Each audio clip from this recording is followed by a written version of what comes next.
Que alegria, que prazer neste momento. E eu quero aqui cumprimentar os nossos irmãos com a paz do Senhor Jesus. Que alegria, que prazer trazer uma palavra ao seu coração neste dia, unir o nosso pensamento, unir a nossa fé em Cristo Jesus e com certeza Deus estará lhe abençoando poderosamente.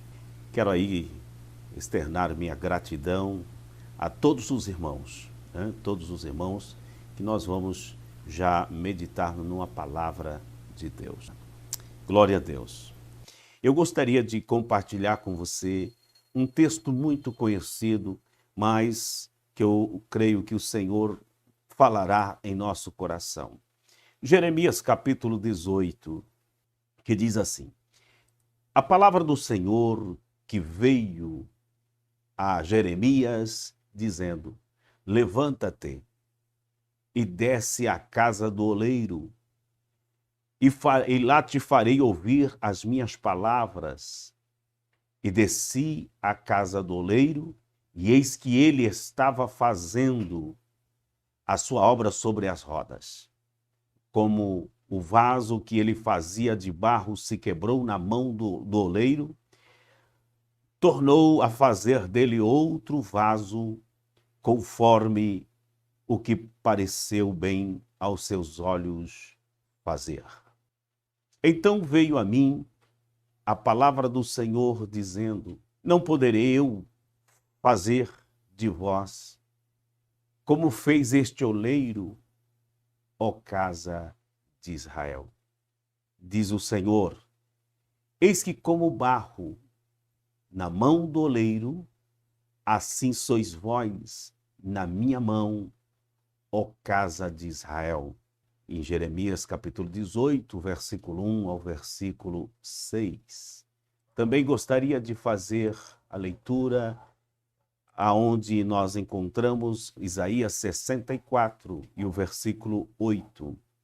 Isaías 64, versículo 8 diz assim: mas agora, ó Senhor, tu és o nosso Pai, nós o barro, e tu o nosso oleiro, e todos nós, obra das tuas mãos. Isaías 64, versículo 8.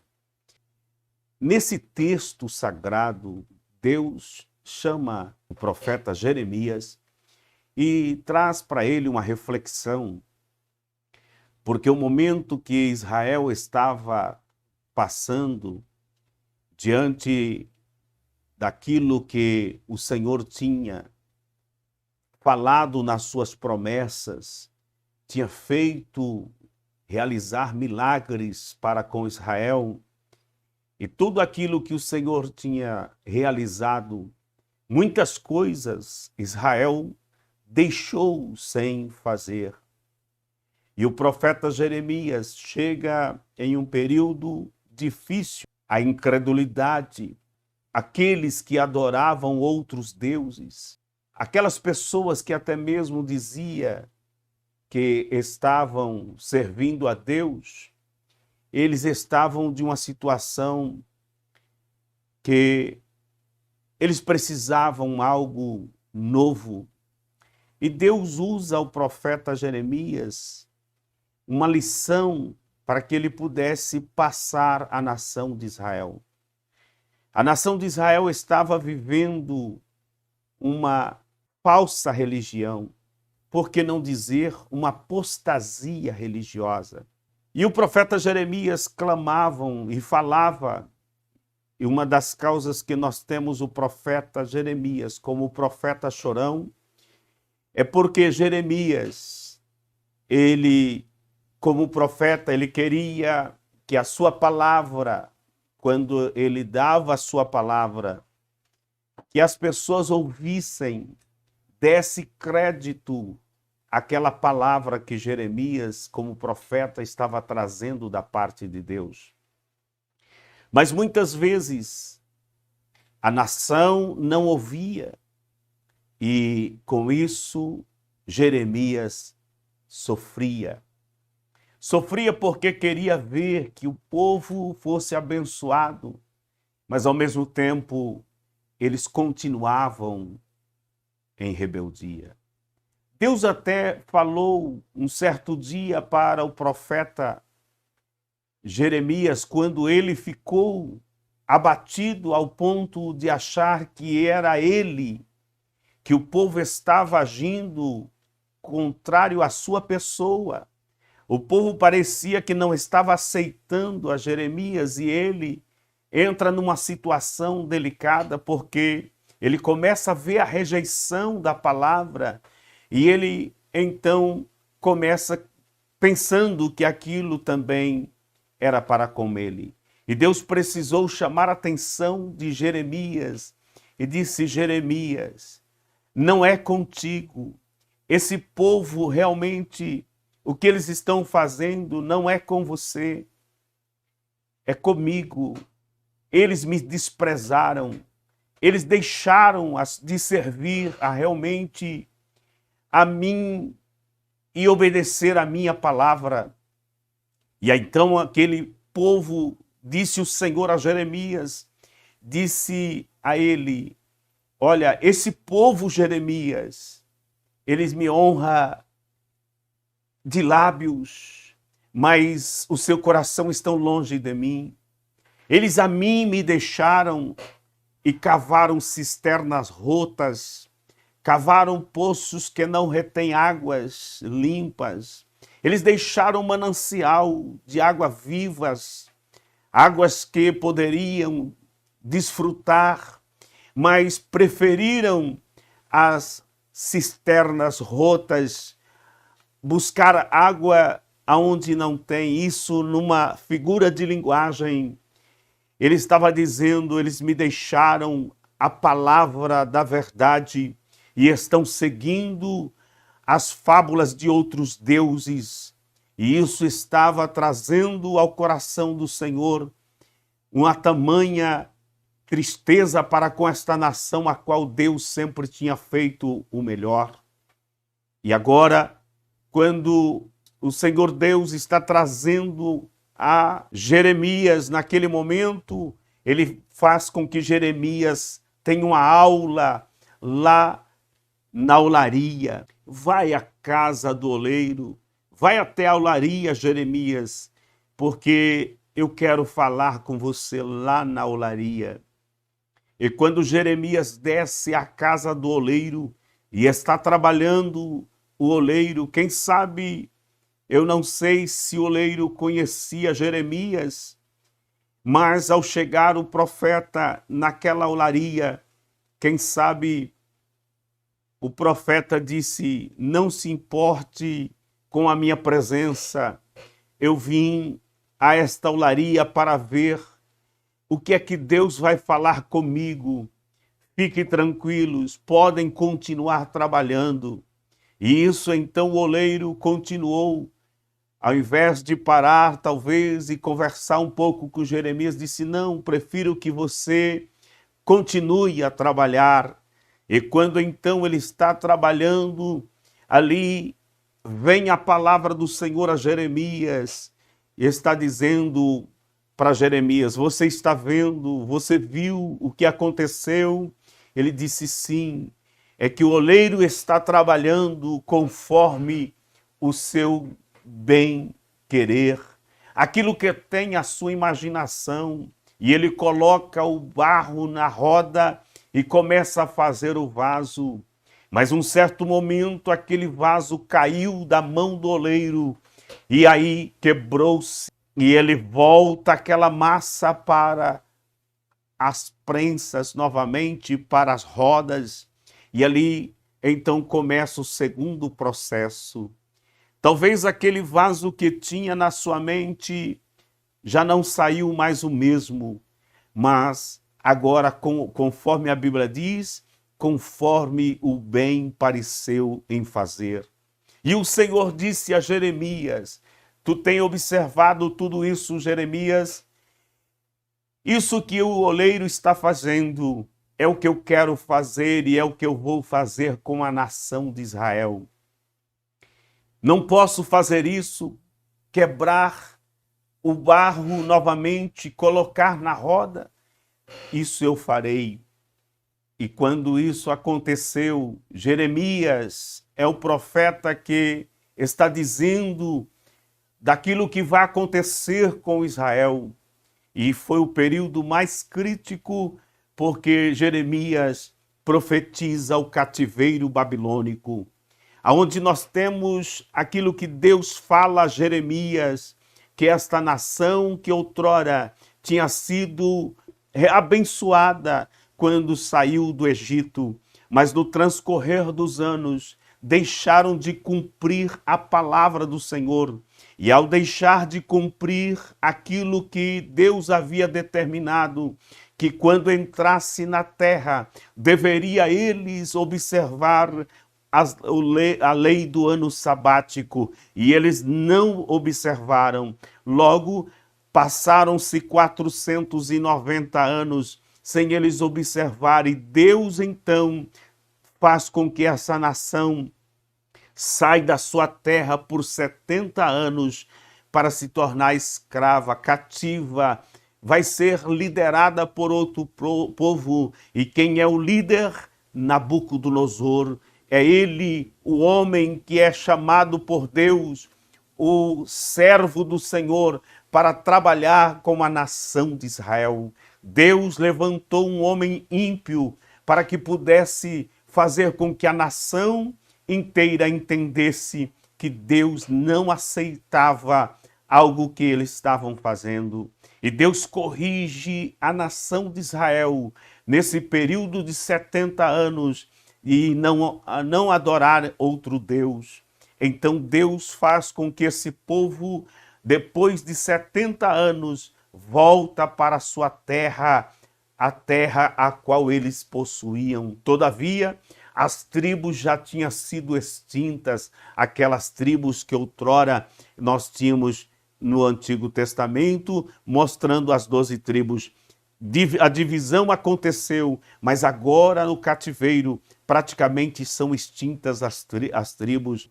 Toda essa história, 70 anos se passou, porque Deus estava trabalhando com a nação de Israel. Deus estava mostrando para Israel que ele é o Senhor. Ele tinha dito a essa nação que ele é o Senhor e fora dele não haveria outro. Ele tinha dito para esta nação: não terás outro Deus diante de mim. Não prostrarás, não farás culto a outro Deus. Esta nação parece que distanciou-se dos caminhos do Senhor. E Deus então trouxe algo que fosse juízo para a nação de Israel por 70 anos. E é esse período que eu quero aplicar, quando o Senhor chamou a atenção do profeta Jeremias e disse: eu não posso fazer a mesma coisa como fez o oleiro com este barro. Quero aplicar nesse momento para a igreja do Senhor. Estamos sim atravessando momentos difíceis, momentos este que a igreja do Senhor precisa entender que Deus está trabalhando para uma nova história da igreja. Deus está trabalhando de forma a santificação do seu povo, a mostrar para o seu povo que ele continua sendo Deus. E quando esse povo realmente que chama pelo nome do Senhor cai e humilha-se, Deus engrandece, Deus faz milagre. E o que está acontecendo em toda a nação brasileira, quem sabe aquele celeiro que outrora tinha sido profetizado, ele precisa ser amassado agora para Deus fazer um vaso novo. Quem sabe eu estou falando com você, meu irmão, que está aí me assistindo. O processo de Deus muitas vezes é dolorido, mas quando ele ama, ele corrige porque ama. Então estamos certos em dizer que esse tratar de Deus concernente ao mundo é para que a igreja fique atenta ao trabalhar de Deus. Só eu e você conhece o plano de Deus. A Bíblia diz que Jesus Cristo, ele disse que só aquele que serve ao Senhor é que conhece a voz do Senhor. Então eu estou falando com você, meu irmão, que conhece a voz do Senhor, que conhece a voz de Deus. É momento de se achegar ao Senhor, de santificar a tua vida. Deixa o Senhor trabalhar no seu vaso, esse vaso que está nas mãos do Senhor para ser uma bênção para esta terra, para esta nação, quem sabe para o seu vizinho, para a sua vizinha, aonde estiver, seja um vaso, um instrumento da mão de Deus, seja usado por Deus. Esqueça as coisas desta vida e creia que Deus pode fazer de você um vaso de bênção, um canal de bênção nesta hora tão difícil. É nesta hora que você precisa se achegar aos pés do Senhor para ser abençoado e também abençoar o seu vizinho, abençoar a sua nação, abençoar o seu povo. Deus está dizendo que quer quebrar o vaso e fazer novamente. É o que ele está fazendo. O processo hoje, nos nossos dias, não temos como ver outra coisa a não ser a mão de Deus trabalhando de forma a mostrar que ele continua sendo Deus. Meu irmão, minha irmã, não desista, não perca os seus ânimos, encoraje, deixa Deus trabalhar no teu vaso, ele colocará uma nova forma, ele colocará diante dele na posição que ele quer. O importante é que quando ele coloca sobre a roda, você está sobre os cuidados dele, não tem problema. Pode até ser dolorido o processo, mas continue pedindo: faz de mim, Senhor, um vaso novo. Faz de mim, ó Deus, um vaso em tuas mãos. Se essa é a oração que você está fazendo, deixa Deus trabalhar, seja usado por Deus, receba o renovo, a glória de Deus que invade o teu coração, para que você possa ser este vaso que está nas mãos do Senhor. Quem sabe eu falo também com o jovem que está do outro lado. Meu irmão, Deus precisa de você. Jovem, Deus precisa nesta hora de vasos novos como você para a seara do Mestre. As coisas estão indo de tal forma que precisa levantar aqueles que têm a palavra de Deus para o consolo, para a palavra amiga, que dizer que Jesus Cristo continua redimindo, salvando, libertando, curando. Nós não podemos nos preocupar com tantas informações que estão à nossa volta, como se nós não tivéssemos um Deus. Tem um Deus que cuida de você, mesmo quando ele pega nas suas mãos e coloca sobre a roda para tirar as imperfeições deste barro. Continue glorificando ao Senhor na prova, continue glorificando ao Senhor, mesmo no processo da roda. Deus fará algo novo na sua vida, Deus trará algo novo para a nossa nação brasileira. Eu creio que o mover de Deus é muito grande, todavia o povo de Deus não pode ficar como se não tivesse acontecendo nada. Deus precisa da tua voz, o teu vizinho precisa da tua voz, o teu irmão precisa da tua voz, quem sabe dentro da sua casa precisa da tua voz. Você não pode se calar. Ore a Deus, seja um porta-voz, seja um mensageiro, seja um vaso, um instrumento nas mãos do Senhor. Deus quer, nestas últimas horas, vasos tal qual O profeta Jeremias, com um sentimento e um coração apaixonado por Deus, para com as coisas de Deus, não olha para os resultados, quem sabe até mesmo da sua palavra, mas olha para aquilo que Deus quer fazer, a renovação de vidas. Quantas pessoas estão preocupadas hoje com o seu bem-estar, pensando que pode demorar muito tempo nesta terra, mas eu quero dizer, a minha terra, a sua terra, a minha pátria está no céu, e continuamos pregando a palavra e dizendo, muito em breve o Senhor voltará para buscar o seu povo. Creia nesta palavra, deixa Deus trabalhar na sua vida, mude de vida neste momento, orando, buscando ao Senhor, se santificando, porque todas as vezes que nós nos aproximamos do Senhor, Deus estende a sua mão.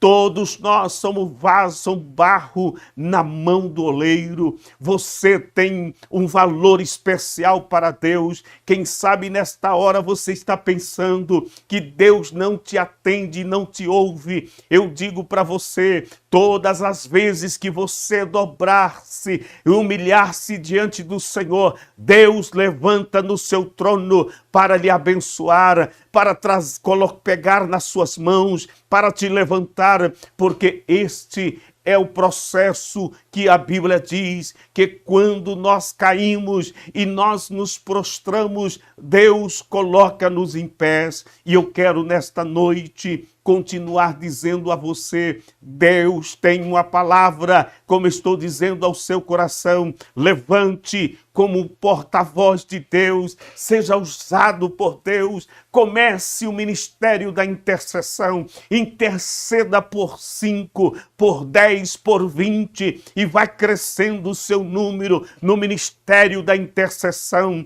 da oração, porque Deus quer que o seu coração seja voltado para com aqueles que perecem. Você tem o desejo de que aquelas pessoas também possam ser salvas, mesmo que eles não aceitem a palavra da verdade. Você deve continuar pregando a palavra, a verdadeira palavra. Muitas vezes você não vai ser bem aceito, bem recebido, não tem importância. O Senhor disse que não recebeu a ele. Bem, você deve se alegrar com aqueles que às vezes te calunia, com aqueles que às vezes acham que você é uma pessoa dessa forma ou de outra, mas que você tem certeza que seja um canal da parte de Deus, que tem o amor, um coração grande para abraçar almas para o Senhor. Dificuldades vêm. Quantas pessoas estão hoje psicologicamente abatidas diante de tantas informações, estão passando por momentos críticos, precisa de uma palavra, e é você que precisa dar essa palavra. Que palavra você vai dar? Você dá aquela palavra que o Senhor colocará na sua boca. Seja um vaso nas mãos do Senhor. Levante a tua cabeça, meu irmão, e tenha certeza, Deus quer contar com você nesta última hora. Oh, bendito seja o nome do Senhor. Eu quero crer que Deus continuará trabalhando grandemente em cada vida, em cada ser, em cada alma. Oh, glória a Deus, glória a Deus. Seja um vaso, um instrumento nas mãos do Senhor. Seja aí você usado por Deus como a palavra na sua boca, seja como a verdade de Cristo sendo espalhada entre as pessoas. Não podemos compactuar com o pecado, não podemos pensar que estamos como acuados. Deus continua trabalhando para com aquele povo que é verdadeiro e que anuncia a sua palavra. Oh, que Deus lhe abençoe, meu irmão. Nesta noite, sinta renovado, sinta o desejo de santificar a sua vida, de ser usado por Deus nesta hora, enquanto muitos perecem, enquanto muitos não têm uma palavra de ânimo. Você tem a palavra para dizer daquilo que Jesus Cristo já fez na sua vida. Se é que você crê que Ele fez, então conte daquilo que Jesus Cristo fez. Conte com alegria, porque é isso que precisa o mundo saber, que não estamos mortos. Deus continua trabalhando na vida dos seus filhos. Glória a Deus. Eu quero orar por você, eu quero abençoar sua vida nesta noite, em nome do Senhor Jesus. Eu creio que Deus estará lhe abençoando em nome do Senhor. Querido Deus e Pai, em nome de Jesus, o teu amado Filho, eu quero, Senhor, estar aqui abençoando os meus irmãos, aqueles que estão comigo, Senhor, nesta transmissão, meu Senhor, do outro lado, mas eu sei, Senhor, que tu podes fazer algo extraordinário. Eu quero crer que a tua bênção vai acompanhá-los nestes dias, que eles possam ser o profeta que pregue a tua palavra, tal qual Jeremias. Meu Senhor Jesus, que este momento que estamos sendo produzidos, um vaso, um instrumento nas tuas mãos, que possamos aceitar o teu trabalhar. Fica conosco, abençoa o teu filho, a tua filha, em nome de Jesus. Amém. Amém.